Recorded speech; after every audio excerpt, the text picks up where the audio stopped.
everyone! So this is part of a new series that I've been wanting to try called 5-ish Minute Farm Fixes. And the idea for this one is to show and share with you as much information on a topic as I can in 5 minutes. Steve doesn't actually think that I can limit myself to 5 minutes, but I thought that this would be a fun way to give you updates and show you some of the other things that we do around the farm in between the longer videos. So today I wanted to show you what's going on with our tulips, as it's mid-February, and so they will be flowering in about 6 weeks.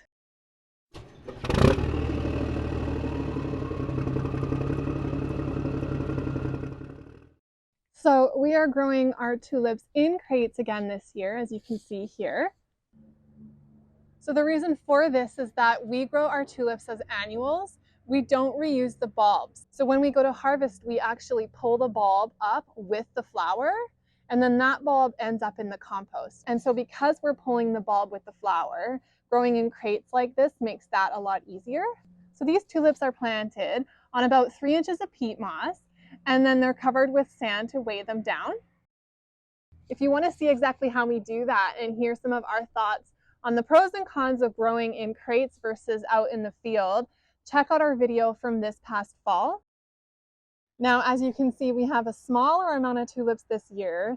We actually scaled our tulips back, and that has to do with some of the other things that also happen on the farm in the spring, like baby goats. So I needed to take a break from them as a crop this year. So we're only growing about 500 tulips. So the tulips are looking really good this year so far. I'm not seeing signs of diseases. I'm seeing almost 100% return, and I'm seeing very little loss so far due to wildlife. Critters eating our bulbs is one of our biggest adversaries every year. They definitely chisel away at our numbers and reduce our profits, and they're targeted at all the stages of growth by different animals. So when they're blooming, our biggest nemesis will be deer. And if we're growing on the scale that we normally grow on with a bigger footprint, one thing that we've done in the past that's a really easy solution is to put up a movable electric mesh fence. We tend to have those already because we graze our poultry and our goats with those as well.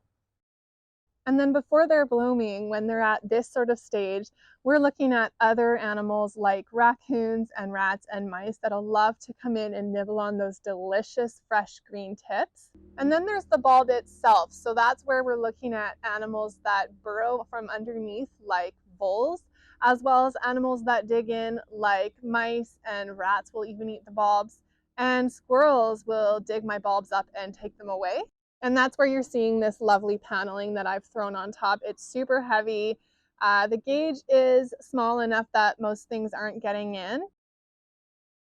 One of the other things that I find that really helps us with preventing rodents is just creating an environment that's not as friendly for them. So if these crates are sitting on the dirt somewhere, it actually gives rodents a home to live underneath, and it's quite conveniently close to their food source. So that's the reason why they're here. This is actually our back patio, and they're tucked in the corner here because my kids play hockey here. And we've intentionally spaced them apart so that we're not creating safety zones for rodents to be hiding out in. So you can see right here is a bulb that's been nibbled on. The bulb's been eaten away here at the bottom by something. I don't know what for sure. And that can be kind of devastating when they really start to hit you pretty hard. That's the first one I've seen this year, so we're doing pretty good this year. And if you're growing in a different setup, like in raised beds or something like that, sometimes people will plant right into hardware cloth. I just don't find that the losses are so significant that I want to be putting that kind of effort into it. So yeah, I'm really happy with how the tulips are looking this year. They're looking amazing. From here, they will continue to grow, and as soon as we hit some warmer spring temperatures, these things take off really quickly. Once the buds are ready to be harvested, I'll be pulling them and I'll be storing them in my cooler before they go out to my customers. And we tend to try to grow some later varieties so that we can try to hit Mother's Day with beautiful fresh tulips. So I'm really looking forward to tulip season this year with such a small number to handle. I'm just going to enjoy it so much. And I will be back later in the spring to show you everything about how we harvest and how we store and how these beauties go out in bouquets. So that's your tulip update in 5-ish minutes. I can't wait to show Steve that I actually pulled this off in 5 minutes. Let me know if you have any questions about how we grow our tulips, and I'd also love to know what you think of this video format. As always, thanks for watching and see you next time.